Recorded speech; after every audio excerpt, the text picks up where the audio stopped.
Salut, c'est Adam, bienvenue à la tête en poursuite d'excellence du vlog d'entraînement numéro 17. Cette semaine, le vlog il va être divisé en trois parties qui vont t'aider à être le meilleur athlète que tu peux possiblement être. Dans la première partie, on va analyser mon entraînement physique. Cette semaine, on va analyser 5 étapes du Tour de Taïwan, une course UCI qui fait partie de l'Asia Tour. On va notamment explorer les stratégies de course puis regarder qu'est-ce que ça prend en termes de puissance pour gagner 3 étapes sur 5. Ensuite de ça, je vais te décrire l'exercice de musculation de la semaine. Cette semaine, on va analyser un exercice de mobilité qui va nous permettre d'améliorer considérablement la mobilité de nos hanches. Finalement, on va passer à l'entraînement mental. On va analyser le livre Performance de pointe par Brad Stulberg et Steve Magness. On va explorer mes 6 leçons préférées du livre, puis je vais t'expliquer comment on peut les appliquer pour améliorer notre performance.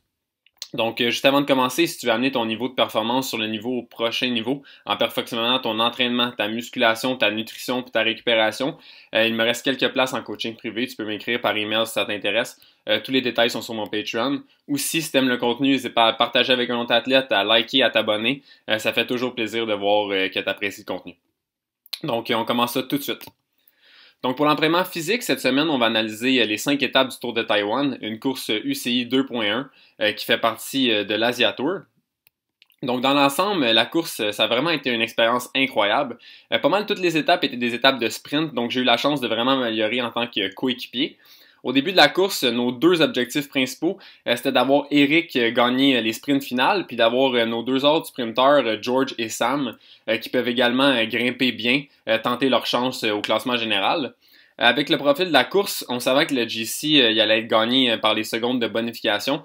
De là pourquoi nos deux sprinteurs avaient un potentiel rôle de leader au général. Donc maintenant, regardons individuellement toutes les étapes. Pour chaque stage, je vais expliquer la stratégie de l'équipe, ce qui s'est passé réellement pendant la course, puis aussi on va regarder puis analyser la puissance que j'ai dû produire pour être un élément clé dans les victoires de mon équipe. Donc la première étape, c'était 6 tours d'un circuit de 13 km. Sur cette étape, nos objectifs étaient très clairs. Tout d'abord, on devait avoir un de nos deux coureurs du général dans l'échappée pour qu'il puisse ramasser des secondes de bonification. Puis le deuxième objectif, c'était que tout revienne ensemble pour la fin, pour avoir un sprint de masse. Donc, comme prévu, George et Sam, ils ont pris l'échappée, puis ils ont tous les deux obtenu des secondes de bonification. Puis ensuite de ça, avec à peu près 12 km à faire, j'ai pris la tête du peloton avec Oulé, notre coureur mexicain, pour amener l'échappée. Puis une fois que l'échappée a été reprise, on a exécuté un lead-out qui était quasiment parfait pour placer Eric en parfaite position à 250 mètres de l'arrivée. Puis Eric a terminé la job avec une avance de genre 10 vélos sur la deuxième position.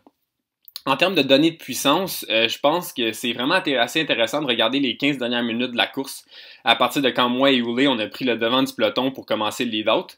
Donc si on regarde les 15 dernières minutes, ça fait 15 minutes à 400 watts, 10 minutes à 412 watts, 5 minutes à 442 watts, puis la dernière minute me donnait 564 watts. C'était lors de mon dernier relais de la course.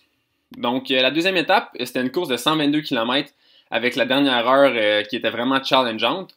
Donc, notre objectif sur l'étape, c'était de contrôler l'échappée puis de s'assurer que nos deux coureurs au classement général, puis moi, on soit frais au départ des 30 derniers kilomètres qui étaient vallonneux, mais aussi vraiment techniques.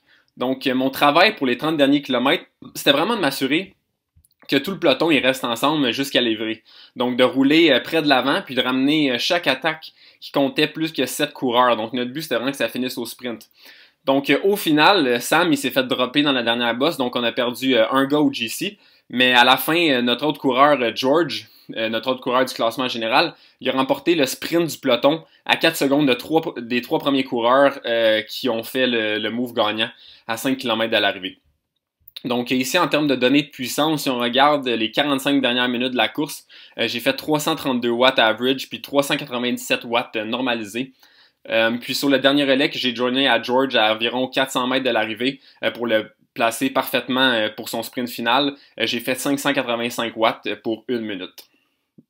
Donc pour l'étape 3, c'était presque entièrement plat, c'était 157 km, mais il y avait une montée assez progressive suivie d'une descente qui était super technique au milieu de la course. Avec ce qu'on avait vu des autres années, notre objectif, c'était vraiment que notre sprinter Eric il puisse passer la bosse de 8 km, puis revenir dans le peloton, puis gagner le sprint à la fin. Donc, une fois qu'Eric est revenu dans le peloton, J'ai été mis au courant tout de suite par mon directeur, puis je me suis mis au devant du peloton avec 5 contre gras sans perdre de temps pour amener une grande échappée de 11 coureurs. Donc, j'ai finalement donné mon dernier relais de 4 km à 1,5 km de l'arrivée, donc un dernier relais de 2,5 km pour placer mon équipe en position parfaite à la gauche de la route. Finalement, Eric, il termine deuxième de l'étape.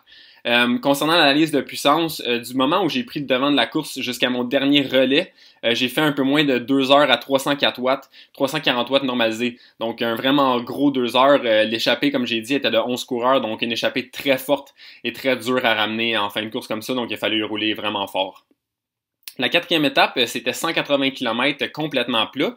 Avec le classement général qui nous glissait un peu entre les mains, on a décidé qu'on allait tout faire pour gagner non seulement les 2 dernières étapes, mais aussi le classement général. Donc, on a attaqué comme des fous pendant les 90 premiers kilomètres pour enfin pouvoir placer George, notre coureur au GC, dans l'échappée. Finalement, George s'est fait rattraper à 10 km de l'arrivée. Étant donné que j'étais seulement 12 secondes derrière le premier go GC, ben, j'ai tenté ma chance, j'ai attaqué à 8 km à faire. J'ai finalement été repris à un peu moins de 2 km de l'arrivée. Puis heureusement, Eric, comme d'habitude, il a sauvé la journée avec un beau lead-out de Oulé puis Sam. Il a remporté sa deuxième victoire de la course. Donc honnêtement, c'était vraiment le meilleur effort d'équipe auquel j'ai participé. Je veux dire, à la fin de la course, notre directeur Paul il a écrit dans notre groupe de conversation, je cite Paul ici, la meilleure partie d'aujourd'hui, c'était la radio de l'équipe. D'entendre les gars crier pour George, et puis de les entendre crier pour Adam, et d'ensuite d'entendre tout le monde crier dans la radio pour quand Eric a gagné. Honnêtement, Paul il a vraiment bien résumé la journée. C'était une journée que je vais me rappeler toute ma vie pour vraiment, vraiment longtemps. Puis, juste à en parler, j'ai des frissons. Donc, la septième étape, c'était 129 km. Encore une fois, c'était complètement plat. On avait le même plan que l'étape 4, donc on a tout essayé pour changer le classement général. Ça a presque fonctionné, j'étais dans le bon move avec George, mais les équipes pro-continentales, ils ont été vraiment rapides et intelligentes, puis ils ont ramené notre échappée avant qu'on ait plus que 30 secondes sur le peloton. En fin de compte, on a encore une fois fait un lead-out qui était presque parfait. Mon travail était un peu différent. Il consistait à naviguer les gars jusqu'à 3 km de l'arrivée, donc plus loin que normalement, parce que les 3 derniers kilomètres étaient super techniques, donc on devait vraiment s'assurer d'être dans une position parfaite au début des 3 derniers kilomètres. Donc c'est exactement ça que j'ai fait, puis mes coéquipiers ont complété le lead-out d'une manière qui était parfaite, puis Eric, comme normalement, il a remporté le sprint final facilement et avec beaucoup de style et le maillot vert. À première vue, on pourrait conclure qu'il n'y a pas vraiment de résultat pour moi, mais si je suis honnête, j'ai rarement été aussi fier de moi dans une course. J'ai été un élément clé dans les 3 victoires d'équipe, puis j'ai aussi tenté ma chance au classement général quand c'était bénéfique pour mon équipe. Donc, je peux vraiment vous confirmer que mon directeur et mes coéquipiers sont extrêmement satisfaits de la façon dont j'ai roulé. Puis honnêtement, je suis juste vraiment fier de moi. Donc, un peu pour changer de la course, pour célébrer cette belle course, Paul, notre directeur, il nous a fait visiter les marchés taïwanais la soirée avant notre vol. Donc, honnêtement, ça a été une expérience assez particulière pour moi. J'ai eu la chance de goûter à des choses que je n'aurais jamais mangées dans toute ma vie. Honnêtement, ça fait juste toujours plaisir, puis toujours beaucoup de bien de laisser un peu tomber le stress, puis de juste célébrer avec nos coéquipiers pour l'excellent travail. Donc maintenant pour l'exercice de musculation, cette semaine on va analyser un exercice de mobilité qui combine 3 étirements dynamiques pour les hanches. Donc lorsqu'on fait l'exercice, on commence par se placer en position push-up et on engage notre ceinture abdominale, nos pectoraux puis nos omoplates. Ensuite de ça, on place un de nos pieds vers l'avant à la même hauteur que nos épaules. Après ça, on bascule nos hanches vers l'arrière de façon à ce que nos jambes y forment un triangle avec le sol.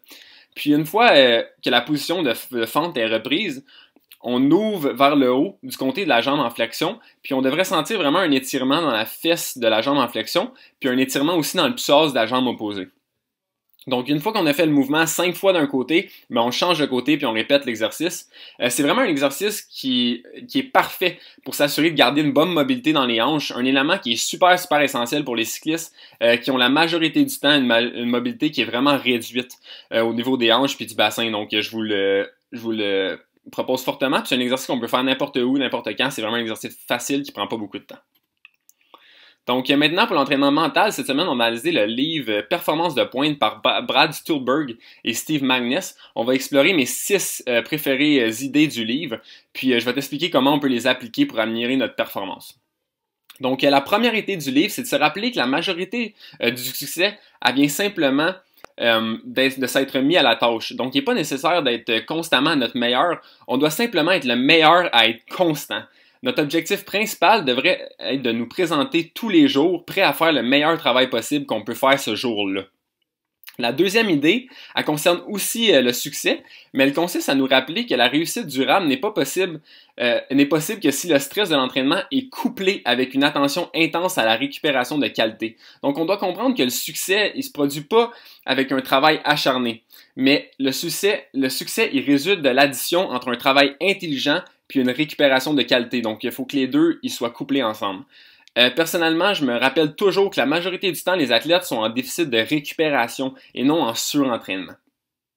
La troisième idée est un peu moins théorique puis plus pratique. Elle nous rappelle de ne jamais avoir notre téléphone en vue lorsqu'on fait un travail qui a de la valeur pour nous. Donc, on doit reconnaître que le simple fait d'avoir cette technologie proche, ça distrait notre esprit, puis ça demande aussi beaucoup plus d'énergie et de discipline pour rester concentré sur la tâche importante que nous faisons dans le moment. Donc, oui, ces appareils sont super utiles lorsqu'on les utilise intelligemment puis avec précaution, mais on doit comprendre qu'ils ont été conçus pour être dépendants à l'esprit humain, ce qui signifie qu'on doit constamment entretenir l'effort pour contrôler notre utilisation de ces appareils pour éviter que la technologie elle-même nous contrôle. Donc la quatrième idée, c'est de changer notre réponse aux obstacles d'une réponse calmante vers une réponse de défi. Donc contrairement au dire populaire, notre objectif lorsqu'on est confronté à un obstacle, c'est pas de se détendre physiquement, mais c'est vraiment d'utiliser le stress comme notre allié pour être prêt physiquement mais aussi mentalement. Donc c'est vraiment une erreur de penser qu'on doit se calmer avant une performance. Notre véritable objectif, c'est de trouver le niveau de stress idéal et d'excitation pour la performance, puis de le réguler avec notre respiration. Donc, en faisant cela, on tire l'avantage du stress en utilisant cette quantité-là d'une énergie qui est supplémentaire pour approfondir notre concentration, notre effort, puis en catalysant le stress à notre avantage pour la performance ultime, au lieu d'essayer d'éliminer le stress. Le stress, il est très utile à la performance. Donc, la cinquième idée, c'est de se rappeler de se challenger souvent, mais juste assez, puis à un niveau qu'on peut à peine gérer, où le défi, il rencontre nos habiletés. Donc, de faire ça, ça va nous permettre d'entrer dans ce qu'on appelle la zone d'étirement en psychologie du sport. Donc, d'entrer dans la zone, de cette zone-là, ça nous permet d'entrer dans un état de flow. Un état de flow, c'est quoi? C'est un état de performance de pointe qui peut être décrit comme une conscience totale du moment présent. Donc, on doit vraiment comprendre qu'un défi trop élevé, ça résulte de l'anxiété et du découragement. Un défi qui est trop facile d'un autre côté, ça va mener à l'ennui. Donc, notre objectif, c'est de vraiment trouver un bon milieu entre les deux pour atteindre une performance qui est optimale.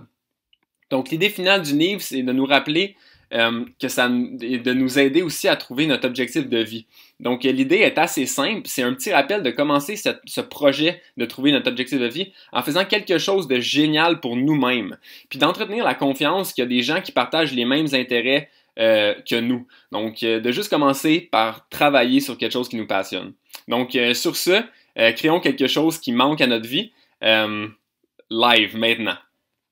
Donc, c'est tout pour cette semaine. Merci beaucoup pour ton écoute. J'espère que tu as appris quelque chose qui va t'être utile dans ton développement. Si tu as apprécié le contenu, n'hésite pas à le partager avec un autre athlète. Puis, comme toujours, de laisser un like, un commentaire, puis de t'abonner. Ça fait toujours vraiment plaisir. Donc, en espérant de te voir la semaine prochaine pour le vlog numéro 18. Puis, entre-temps, je te souhaite un super bel entraînement. Bye bye!